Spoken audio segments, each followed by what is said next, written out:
ponencia de las jornadas del Igenium de este año, que lleva por título Cómo la naturaleza puede contribuir a resolver problemas sociales del siglo XXI. La ponente es Mireia Pecurul, ingeniera de montes por la Universidad de Lleida, máster forestal europeo por la Universidad de Joensuu en Finlandia y doctora en gobernanza forestal por la Universidad de Leeds en Inglaterra. Tiene más de 10 años de experiencia en investigación social en entornos forestales de España e Inglaterra. Su investigación tiene como objetivo la relación entre el bosque y la sociedad, buscando una mayor integración de las diferentes perspectivas y necesidades humanas en políticas tanto forestales como ambientales. Actualmente desarrolla su investigación en el programa de Bioeconomía y Gobernanza Forestal del Centro de Ciencia y Tecnología Forestal de Cataluña. Hola Mireia, bienvenida. Bienvenida Mireia y cuando quieras, tienes tus 20 minutos. Muy bien. Gracias, Cristina, por la perfecta introducción. Sin más, y porque vamos cortos de tiempo, voy a ir al asunto que os quiero explicar o que quiero que reflexionemos o dar alimento para pensar en cómo esta naturaleza puede ser la solución de algunos problemas del siglo XXI. Entonces, la primera cuestión que se nos debe pasar por la cabeza es, ¿y cuáles son estos problemas de los que estamos hablando? Pues bien, la Organización Mundial de la Salud ya advierte que en este siglo ha habido y va a haber aún más aumento de enfermedades crónicas como la obesidad y la depresión.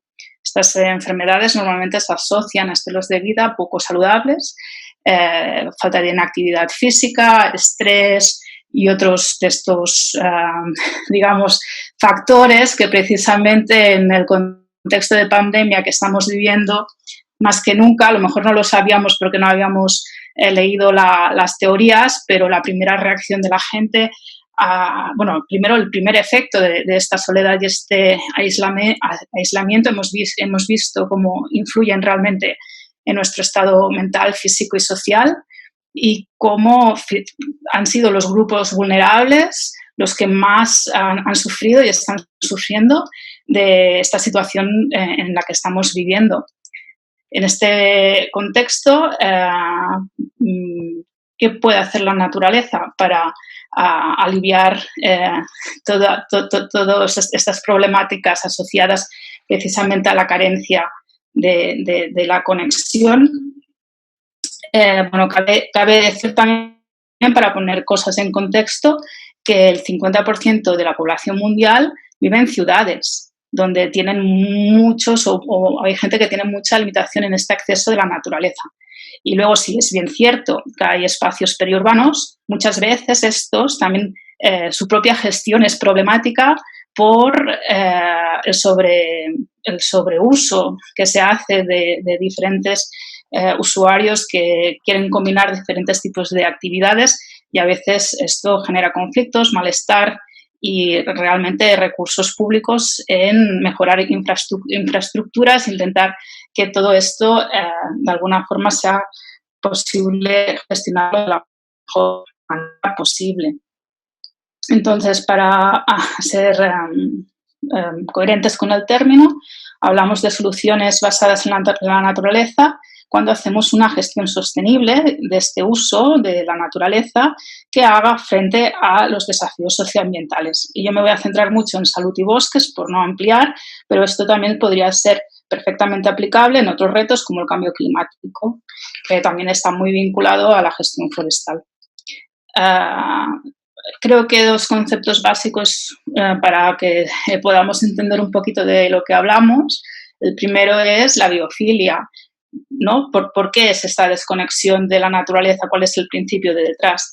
Pues bien, básicamente esta teoría o este principio incide en hacer referencia a esta afiliación humana que tenemos los seres vivos por seres vivos. Eso significa hereditario. ¿Y por qué hereditario? Pues porque desde que vivimos en el planeta si lo ponemos todo a escala desde que el hombre es hombre, el periodo de industrialización y el periodo de tecnificación es muy pequeño en comparación a todo lo que hemos vivido. Por tanto, de alguna forma se asocia que el cuerpo tiene una estructura, tiene unos procesos mentales que todavía están preparados para cuando estábamos en la naturaleza, gestionando la vida, gestionando peligros, gestionando el día a día. Entonces, de alguna forma, esto es la base. Y creo que también otro concepto muy importante es cómo definimos esta salud. Y cojo la definición de la Organización Mundial de la Salud, que define salud como un estado completo de bienestar físico, mental y social, y no solamente la ausencia de afecciones o enfermedades.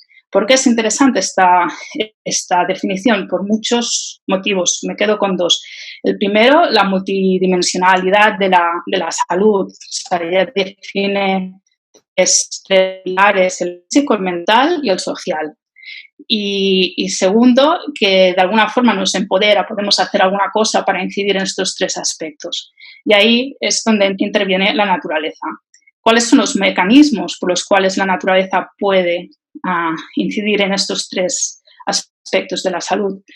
Pues, bueno, también hay muchos estudios que demuestran estas tres cosas. Primero, que el hecho de estar en la naturaleza comporta una reducción del estrés y una restauración psicológica. Después, no tanto el hecho de estar en la naturaleza, pero en la naturaleza, si hay las infraestructuras adecuadas y las actividades adecuadas, puede ser un buen motivador para que haya un aumento de la actividad física, y esto repercute en nuestro bienestar físico. Y también muy importante es el fomento de las relaciones. Por ejemplo, cuando vamos a caminar, muchas veces no lo hacemos solos, muchas veces lo hacemos también como una excusa para sociabilizar, para formarnos parte de un grupo. Todo esto incide también en nuestro bienestar emocional. Yo creo que, bueno, simplemente por poner un ejemplo de la vez que se hizo evidencia de esta restauración psicológica. Esto es un estudio que se hizo en el 84, o sea, no es nada nuevo, estamos hablando ya de estudios de hace muchos años, donde a un señor se le ocurrió ver cómo evolucionaban diferentes pacientes en un hospital. A unos les puso delante de unas habitaciones con vistas a espacios verdes, un jardín, supongo, y el otro no tenían estas vistas. Pues bien, vio que los que tenían estas vistas, al final su periodo de recuperación era más rápido y también ingerían muchos menos analgésicos. Esto también hago la reflexión porque al final esto tiene implicaciones. Al final esto también se puede valorizar desde un punto de vista económico, desde un punto de vista de lo que la sanidad se puede ahorrar haciendo intervenciones que tienen que ver con la naturaleza y los espacios verdes. Por tiempo casi que me salto esta, pero bueno, simplemente es decir o ver que hay muchas evidencias científicas que de alguna forma relacionan este contacto. De hecho, no, mira, os voy a explicar la tabla porque pienso que es interesante. Esta tabla de aquí es una gráfica donde se midió el cortisol de la gente. El cortisol es una hormona que hace, o es la hormona responsable de que nos desestresemos durante el día. La tendencia natural de la hormona es que baje. Eso nos pasa a todos, no tiene nada que ver con un espacio verde o un espacio no verde. Lo que hace que estés menos desestresado es cuando esta curva es mucho más pronunciada. Y si os dais cuenta, aquí he marcado en azul, esta curva se midió o era el resultado medio de gente que vivía en zonas verdes, o sea, tenía esta visión de espacios verdes. Y esta con una inclinación mucho menos abrupta era de gente seguramente con aspectos socioeconómicos mucho peores, donde, bueno, pues no tienen la misma calidad de desestrés. Entonces, esto es importante también porque, como veis, al final lo que es importante también ver es cómo estos determinantes, al final son determinantes sociales y ambientales de la salud. Seguramente alguien que tiene acceso a espacios verdes tiene un poder adquisitivo mayor y seguramente también este espacio hace que pueda ir a correr, pueda hacer estos estilos de vida saludables, que al final creo que es un poco también la base sobre la cual se actúa, se intenta incentivar estilos de vida saludables a partir de hacer las cosas fáciles a la gente, que tenga acceso a parques, que hayan unas infraestructuras, que hayan unas facilidades para que puedan tener estos beneficios de la naturaleza. Bueno, ya lo estoy introduciendo desde hace rato, pero bueno, también decir que al final hay un aspecto muy importante de equidad y de accesibilidad en todas estas acciones. De hecho, el origen de todo esto viene desde la década de los 80 en América. Se hizo un informe donde se denunciaba que había grupos digamos, minoritarios que vivían en condiciones de contaminación y eso perjudicaba a su desarrollo vital como personas. De ahí se fundió un club, que es el Club Sierra. De hecho, estos todavía existen y básicamente trabajan con estas comunidades para proporcionar este acceso a la naturaleza. Para poneros un ejemplo, cogen a niños de áreas marginadas y los llevan a parques nacionales porque nunca han tenido acceso a esto antes. Y ahí yo creo que esto va muy relacionado con la presentación de Jorge antes, porque al final no es solo el acceder, sino es los valores que se inculcan en estas actividades, es los principios, son herramientas que te han de servir para el resto de tu vida. Entonces, un poquito aquí va el sentido. También sin entrar mucho en detalle, como veis que es muy complejo porque hay muchos actores, hay muchos tipos de actividades, muchos mecanismos. Simplemente esta tabla, sin entrar mucho en detalle, pero me gusta porque es muy estructurada. Entonces, cuando hablamos de cuáles son los ámbitos de aplicación de esto, bueno, pues se puede aplicar a cada día, al día a día, que esto es mirar por una ventana, que es lo que también hemos puesto algún ejemplo. Puede ser cuando tú vas y haces un poquito de jardín si tienes acceso a un jardín o si tienes un huerto o si tienes unas plantas en el balcón, al final. Bueno, después puede ser como mucho más proactivo, que realmente lo que tú busques sea una promoción de la salud, con ejercicios, con incluso voluntariado, grupos de conservación, grupos de trabajos forestales. Después finalmente hay otro colectivo que le llaman terapia, pero es terapia, digamos, es actividades que van dirigidas a una población con unas necesidades. No estamos hablando de enfermedades como el cáncer o cosas por el estilo. Estamos hablando de colectivos, no sé, que por ejemplo un niño que tenga, no sé cómo le llaman, que sean súper activos y les cueste concentrarse, bueno, pues entonces tú haces un programa de actividades para estas necesidades específicas de las que estamos hablando, ¿no? Entonces ya hablamos más de terapia. Y para poner un ejemplo, este es un jardín terapéutico. Este jardín terapéutico está en Alnarp, en Suecia, y lo primero decir que es un trabajo interdisciplinar.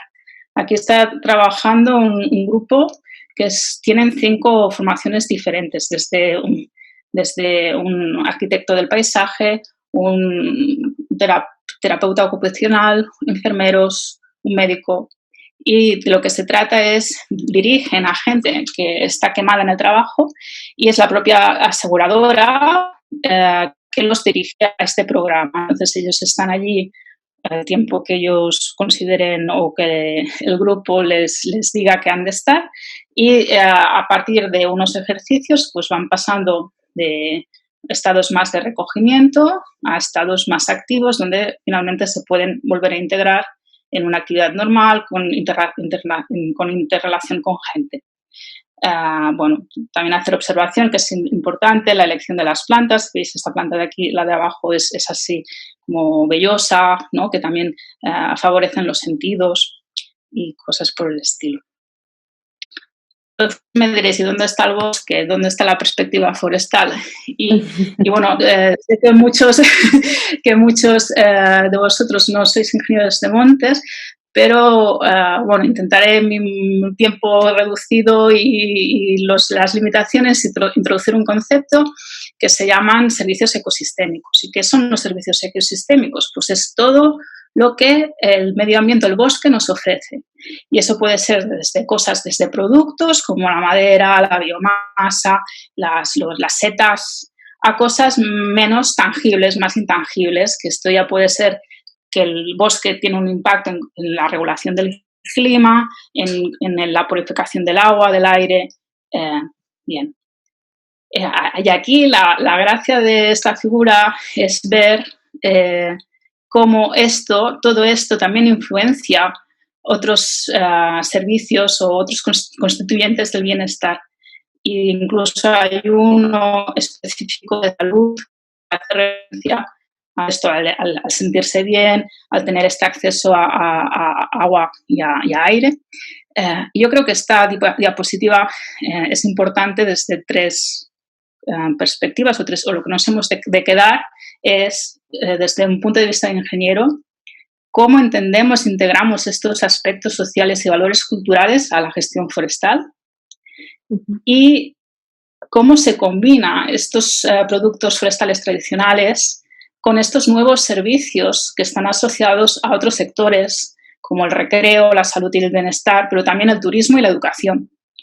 Y lo que también pienso que es muy interesante, y sobre todo en la diapositiva anterior, es ver que todo es muy complejo y todo está muy interrelacionado. Entonces, también cambias la forma de pensar y empiezas a pensar más de una forma sistemática, que yo creo que aquí también es un nuevo modelo a los que nos tenemos que acostumbrar y va a ser un reto. Entonces, ¿cómo hacemos o qué es lo importante que todo esto acabe siendo real? ¿No? Porque todo esto son conceptos científicos, teóricos. Pues bueno, una cosa que ayuda mucho es si hay una estrategia, unas políticas que de alguna forma ya hacen esta conexión del binomio naturaleza-salud. Ahora os he citado unas cuantas, pero bueno, ya hay bastantes. La estrategia de biodiversidad de la Unión Europea ya hace referencia a estos ecosistemas saludables, la naturaleza humana, y lo vincula mucho también en zonas rurales para prevenir el abandono rural, promover la participación de la comunidad y apoyar empleos verdes. Y creo que también por la naturaleza de las jornadas, creo que aquí voy a subrayar todo lo que es creación de empleos verdes, como estos nuevos modelos de desarrollo a los cuales nos tenemos que enfrentar. De hecho, si en la economía verde, también uno de los objetivos principales, precisamente hacia este binomio, es incrementar el bienestar humano y equidad a través de la creación de empleo verde. Cabe decir también que en los objetivos de desarrollo sostenible claramente sale el 3 como salud y bienestar y creo que era de reducción de desigualdades el 10. Después también mencionar que hay países donde han desarrollado una estrategia específica donde es del uso forestal en relación a la salud, es el caso escocés, y precisamente por eso yo creo que ellos están muy desarrollados. De hecho, ya están implementando unos programas, se llama Branching Out, donde en centros de atención primaria se puede prescribir un programa de actividades en la naturaleza. Normalmente son programas de actividades de 12 semanas. Hasta el 2015, que les seguía más la pista, fueron más de 40 grupos que se referían a estos programas. Una de las cosas positivas de estos grupos, que normalmente es gente vulnerable, gente que ha estado sin trabajar durante mucho tiempo o gente con depresiones, es que el 70% terminaron el programa. Son gente que normalmente están muy desmotivadas incluso para levantarse por la mañana e ir a hacer algo al bosque. Y lo que también creo que es muy interesante desde el punto de vista de creación de empleo verde es que se ha desarrollado un programa de formación para profesionales donde realmente se hace este binomio de naturaleza y silvicultura. Y bueno, también desde una perspectiva de políticas y de implementación, lo que es importante es que se evalúe este impacto de estos programas mediante estudios económicos y sociales. Esto es un marco de referencia de evaluación, que no voy a entrar en detalle por tiempo, pero bueno, simplemente para que veáis que se evalúa y se puede evaluar desde una perspectiva más cuantitativa, más cualitativa. La cualitativa normalmente sigue los 5 caminos para el bienestar y básicamente es que a través de estas actividades tú estás promocionando actitudes como el dar, el aprender, el darse cuenta de las cosas, el estar activo y el conectarse con la naturaleza, pero conectarse también con el compañero. Y esto es el conjunto de todo esto que al final hace que repercute en el bienestar de esta gente. Entonces, ya para finalizar, un poquito reflexiones de, bueno, y esto cuáles son las implicaciones para estos nuevos modelos de desarrollo de empleo. Bueno, pues realmente este modelo puede llegar a crear empleos verdes en diferentes sectores, tanto en la planificación territorial como de recreo, salud, turismo, educación, sanidad. Uno de los retos será cómo integrar estos aspectos sociales y de salud en la gestión forestal. Y otro reto, especialmente en España, creo que puede ser cómo integrar estas nuevas competencias que han de tener estos trabajos en formación reglada. Para todo esto, bueno, pues creo que es necesaria la dotación de recursos para facilitar esta gestión de estos espacios para estos usos. Hay que hacer un gran trabajo y son parte de las competencias de cómo resolvemos conflictos de uso, conflictos de propiedad. Pensad que en Cataluña el 70% del bosque es privado y eso puede causar y genera tensiones. Bueno, en definitiva también puede ser una oportunidad para facilitar la información y la comunicación entre un mundo urbano y un mundo rural, que bueno, creo que es uno también de los grandes retos de nuestra sociedad. Entonces, en definitiva, se trata de favorecer la cooperación intersectorial con un fin común y a saber aprovechar estas oportunidades, ya sea para empresas, por ejemplo, Jorge Mercader es un buen ejemplo, que faciliten esta reconexión entre valores y estilos de vida y reconexión. Muchas gracias por vuestra atención. Muy bien, Mireia, gracias por la ponencia tan interesante. Tenemos varias preguntas, empiezo a realizarlas. La primera pregunta es, una de las medidas durante la pandemia en España fue cerrar los parques públicos. Ahora en Cataluña se ha prohibido que salgamos los fines de semana del municipio, lo que no permite ir a espacios naturales. ¿Puedes comentar si tiene un fundamento esta política? Bueno, supongo que es un fundamento fuera de la pandemia. Bueno, eso es opinión personal, lo que voy a decir ahora. Yo creo que las libertades es lo más difícil de gestionar, entonces también hay componentes culturales muy importantes. En España fue uno de los pocos países donde se prohibió el acceso a la naturaleza. El resto de Europa era un servicio básico precisamente porque están mucho más concienciados en cómo esto puede afectar a la salud mental y física de las personas.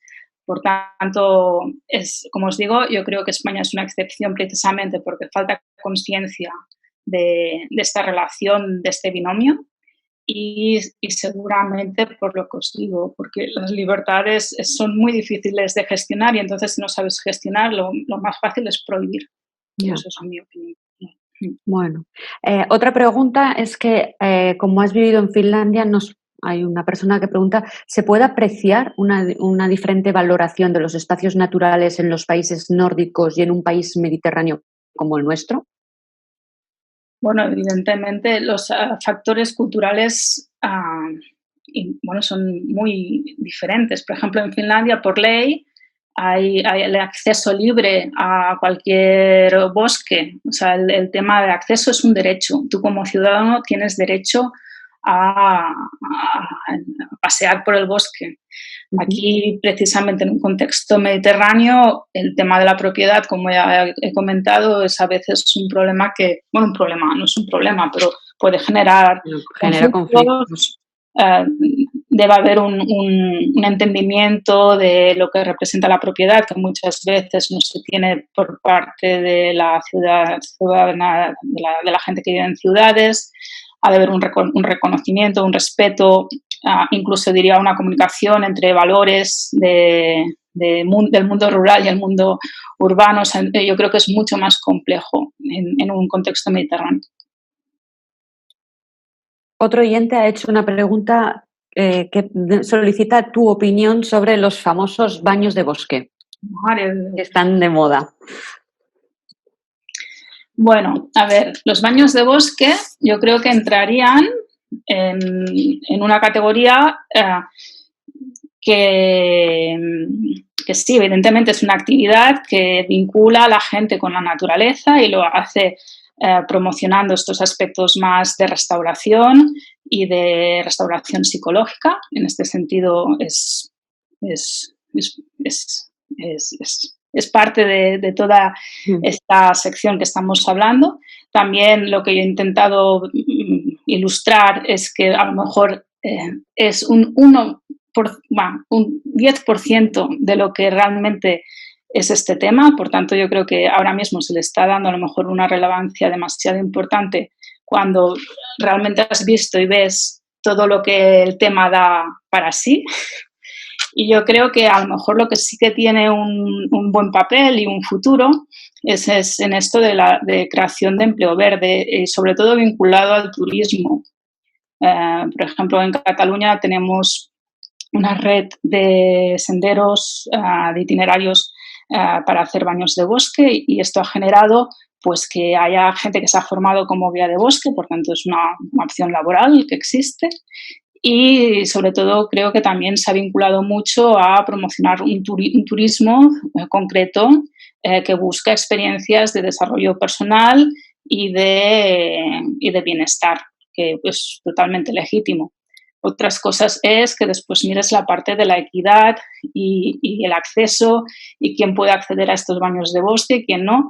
Y para mí, yo he puesto muy énfasis en la presentación, para mí es un tema fundamental en todo lo que es relación de salud y bosques, pero evidentemente no todo es equidad, todo tiene que ser equidad, por tanto, desde un punto de vista de promoción económica y turismo me parece correcto.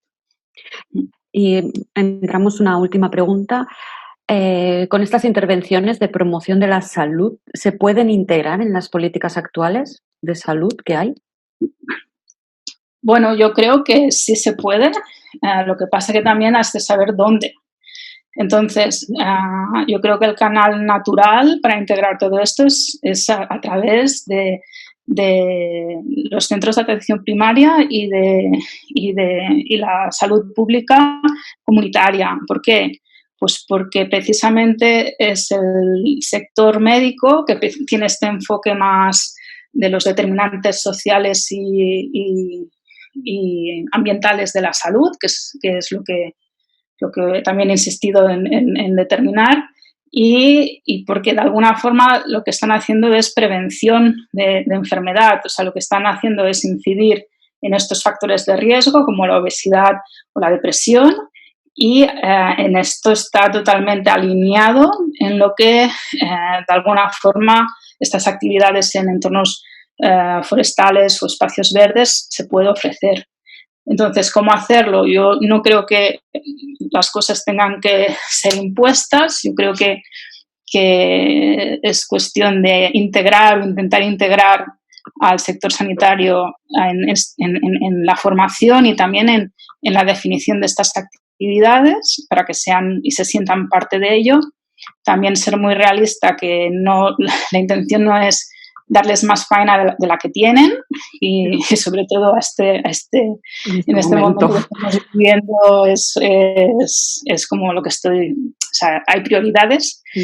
Y la tercera, yo creo que sí, o sea, ellos también tienen instrumentos. Por ejemplo, en Cataluña hay una cosa que se llama PINSAP, que es un plan estratégico que de alguna forma quiere integrar la salud en todas las políticas. Entonces, estos instrumentos políticos o estratégicos que ya buscan esta intersectorialidad son muy buenos para intentar introducir cambios de los que se pueda beneficiar la sociedad. Perfecto, Mireia. Gracias por la ponencia. Ha sido muy interesante y ha sido la última ponencia de este Igenium 2020, donde parece que el futuro para poder salir de esta crisis se basará sobre todo o debería basarse en innovación y desarrollo, donde tendrá que estar presente sí o sí la ingeniería y donde el color de nuestro futuro parece que va a ser verde. Gracias a todos y hasta el año que viene. Os dejo con la clausura de Ricard Granados, presidente del INEC. Buenas tardes a todos. Quiero, para cerrar un poco esta última sesión, quiero celebrar las ponencias y el diálogo establecido, que creo que han sido de un gran interés. Y en este sentido, dar las gracias a todos los que lo habéis hecho posible, tanto a la moderadora como a los ponentes como a los asistentes. Reitero mi agradecimiento a la Mutua de Ingenieros por su patrocinio de esta sesión, así como a la Caja de Ingenieros y Renfe que han patrocinado las anteriores. Este apoyo es muy valioso para mantener nuestro foro técnico. Cierro con ello este ciclo de sesiones de Igenium 20. Contamos con vuestra participación presencial o telemática en Igenium 21. No sabemos en qué tipo lo podremos realizar, pero lo realizaremos. Os esperamos. Gracias.